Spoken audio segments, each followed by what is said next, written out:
اعوذ باللہ من الشیطان الرجیم بسم اللہ الرحمن الرحیم۔ اے محمد مصطفیٰ صلی اللہ علیہ وسلم،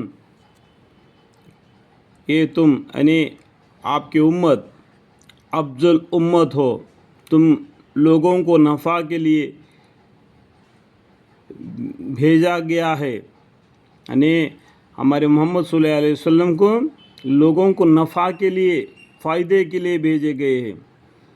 آپ بھلی باتوں کو لوگوں میں پھیلاتے ہو اور بری باتوں سے ان کو روکتے ہو، اور اللہ پر ایمان رکھتے ہو، اور چاہے کہ تم میں ایسی جماعت ہو کہ لوگوں کو خیر کی طرف بلایا اور بھلائی باتوں کا حکم کرے اور برائی باتوں سے منع کرے، اور صرف وہی لوگ فلاح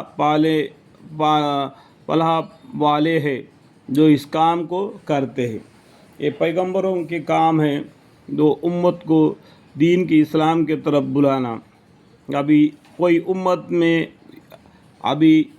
کوئی پیغمبر آنے نہیں ہے، محمد مصطفیٰ صلی اللہ علیہ وسلم کے بعد میں کوئی پیغمبر نہیں ہے، آخری پیغمبر ہے، اول اور آخری محمد مصطفیٰ صلی اللہ علیہ وسلم ہے۔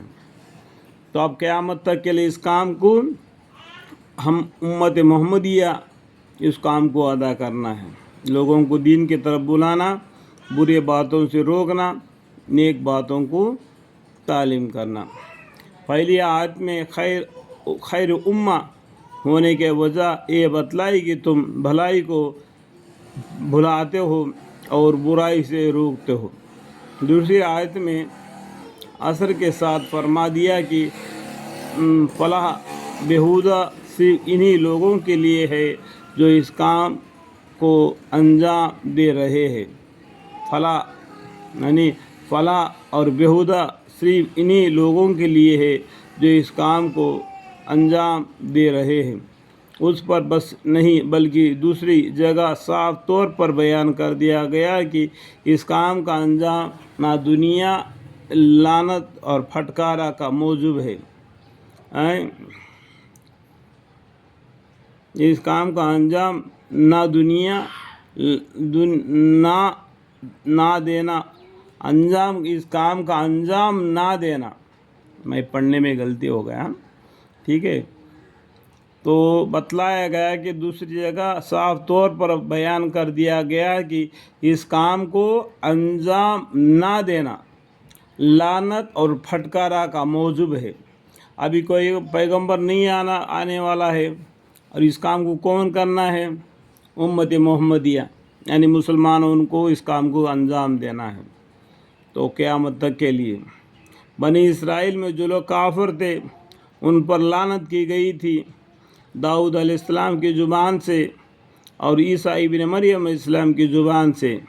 یہ لعنت اس سبب سے ہوئی کہ انہوں نے حکم کی مخالفت کی اور حد سے نکل گئے، جو برا کام انہوں نے کر رکھا تھا اس سے باز نہ آتے تھے، واقعہ ان کا فعل بے شک برا تھا۔